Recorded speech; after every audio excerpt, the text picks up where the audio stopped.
Welcome back to ATL Day Ones. I'm Tenitra. That is Jarvis. And we appreciate you guys for being our ATL Day Ones fam. Appreciate you continuing to download us wherever you get your podcast and listening and giving us 5-star reviews. That really encourages us and motivates us to keep bringing you the best content that we can. And as always, we also appreciate you guys for subscribing to us on our YouTube channel for Locked On Sports Atlanta, getting us closer and closer and closer to 4,000 subscribers. And speaking of getting Yes. close to something, we have now closed out the preseason for the Falcons and for the NFL. And now we are getting ever so close to cutting the rosters down to 53. The 53-man roster time is upon us. Now, Arthur Smith and Terry Fontenot definitely have some hard decisions to make. And according to our sources, they have made some of those hard decisions already. And you and I started this conversation yesterday, right, Jarvis? We talked about a Yep. few guys that made good cases, or so we thought, for themselves to make the team. So before we start talking, maybe drilling down into some position groups or maybe sliding into the position groups, give me your reaction, especially when we heard that Frank Darby was cut, and he was one of the guys that you really said showed that he had that potential to maybe get make the roster. I think when you think about it, like, but Mhm. I preface my statement by saying, Yes. hey, he's a good teammate. He's a guy that, you love having those type of guys around because when you're going through the drills of training camp or Mhm. even spring training, you need somebody that has that energy and always, is always in a good mood and all that stuff. But at the end of the day, you got to be able to play football. Yes. And, he was a late round pick last year. So Mhm. I think you were looking for him to make a little bit more plays going into this second year. And I think, and obviously he did not do that, but you saw some decent things enough to where that's why that the also report that came with him being cut was that Mhm. he's a prime candidate for the practice squad. So I think that the Falcons, hey, he's not developing like we probably thought he probably would have coming into his Mhm. second year, but I'm not too surprised by it. When you think Right. about it, T, because like you said, he made some plays, but he didn't make Mhm. enough. He didn't make that exactly. And what I like about the call as well is that Terry Fontenot and Arthur Smith are not afraid to cut bait on their draft pick. So Right. you can appreciate that, saying, hey, it's not working out. We have a pretty good wide receiver room. So I think it's safe to say that we can move on. And speaking of that, when we talk about the position groups, that position group still seems to be solid, even in the departure of a Frank Darby, or even before then, an Auden Tate, if you will. So Hmm. when you look at the position groups, who do you feel like may still be maybe the hardest to get a read on, or which one are you looking to say, I wonder what's going to happen to them as far as these roster cuts? I'll probably have to say the defensive line, right? Because I Yeah. think that was one group as a whole Hmm. that shined in the last preseason game because you got guys like Derek Tangelo, Yes. the guy coming out of Penn State. Obviously, he was Hmm. roommates with Arnold Ebiketie, so they have that relationship there, that Penn State connection, and I think that you saw him getting those TFLs because we're not really used to seeing that when it comes to defensive No. line. I'm gonna be straight up with you. Yeah. Outside of Grady Jarrett, Right. there's Not here. nobody's done that. Nobody's done that.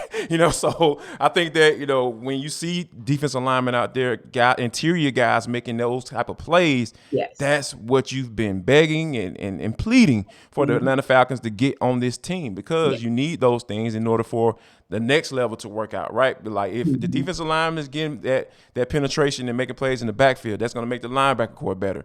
So Yeah. they can be able to see what's going on. And then if they're able to see what's going on and be better, then guess what? That's making the secondary be better.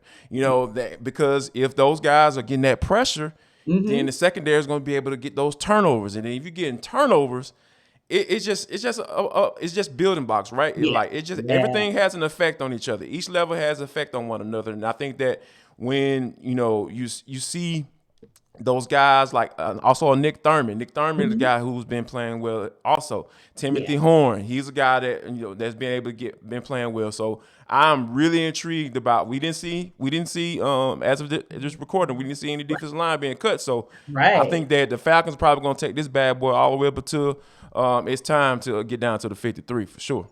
I think so as well. And one that was kind of a head scratcher for me and kind of the hardest to get a read on was the running back room, because I know Yeah. we both agreed on in our Monday episode that we thought we anticipated Kadri Allison was going to be cut, and Yep. he was.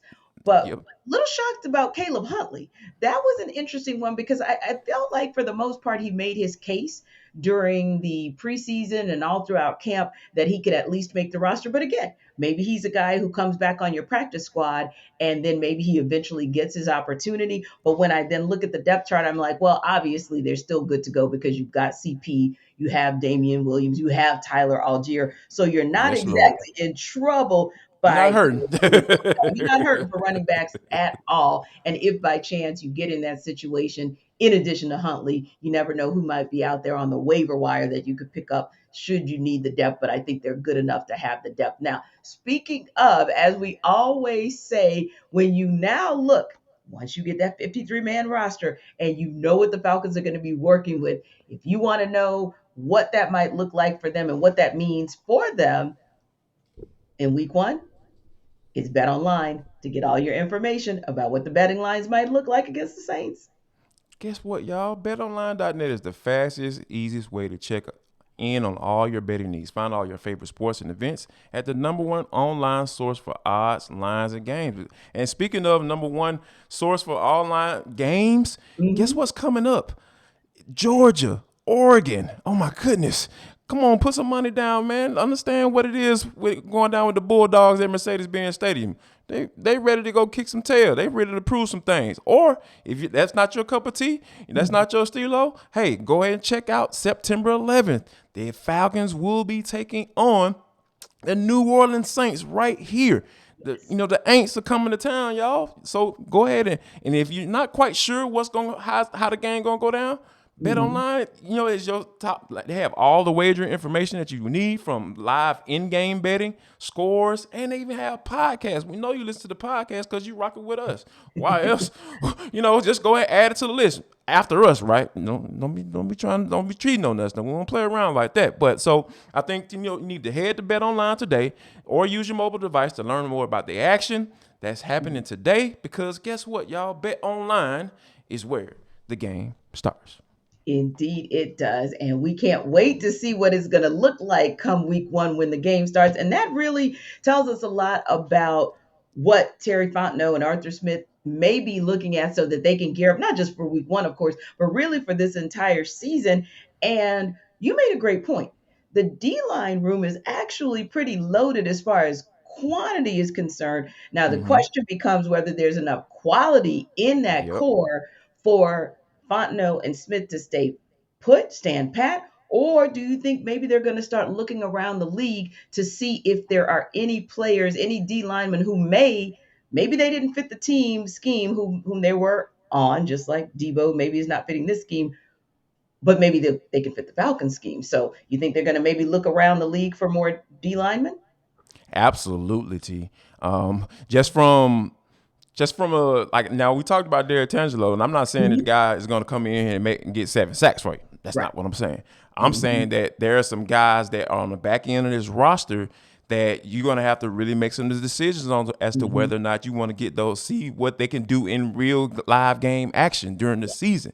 And that's a whole nother level, right? Mm-hmm. But, if those guys aren't that, but they are still worthy of enough of keeping around, obviously then you go to the practice, send them to cut them and then go to the practice squad. Mm-hmm. But I think that when you think about the way this roster is constructed, right? There are situations going on all around the league. So, and I think that when you think about what Terry Fontenot's base is, he's a Mm-hmm. pro NFL scout. So Yeah. he is used to doing this. He's a pro personnel scout. He's used to doing these things. So I think that, and Arthur Smith even said himself that this 53 is fluid because you don't have the fourth game this year.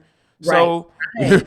Right. so you essentially you have a lot of time on your hands to do a Mhm. lot of research, and I think Terry Fontenot and Arthur Smith are going to be watching a lot of film once Mhm. these roster cuts get made, Yeah. and there's going to be some guys who might make the 53, and Right. then you might not see them on the active roster next week because they brought Mhm. somebody else in they feel that can be a better fit at the moment. Agreed, agreed. And I think the other space that you may see some of that shift after the fact is in the O line room. Because I know for me, I was a little shocked that Justin Mm. Schaefer got cut.